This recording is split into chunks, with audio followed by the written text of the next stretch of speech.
Liza Soberano, Joya Barreto, nag-unfollow na rin kay Catherine Bernardo sa Instagram.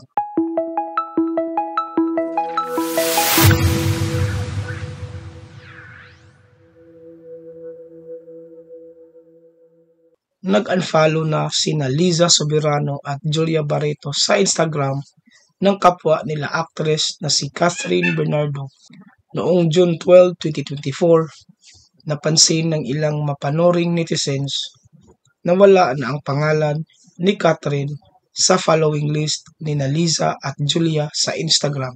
Nangyari ito makalipas ang halos 5 buwan mula nang i-unfollow ni Catherine sina Liza at Julia sa kasagsagan ng hiwalayan ni Catherine at ng long-time boyfriend nitong si Daniel Padilla. Si Catherine ang unang nag-unfollow kina Liza at Julia sa hindi pa malamang dahilan.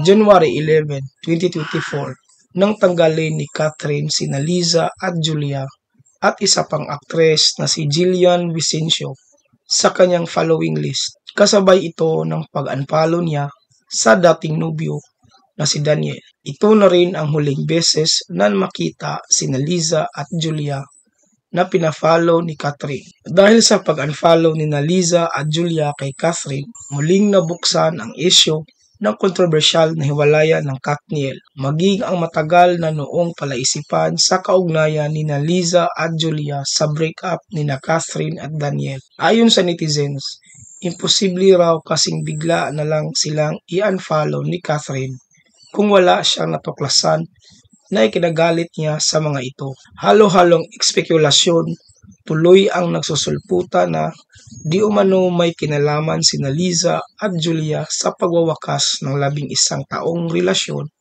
ni Catherine at Daniel. Komento ng isang netizen sa Facebook na nagpost ng screenshot na pag-unfollow nila Liza at Julia kay Catherine. Grabihan, hahaha, mga konsentidor siguro yang mga yan. Bagay na sinagot naman na isa pang netizen, hindi sila konsentidor, involved sila kasi kasama sila sa flirt ni Daniel.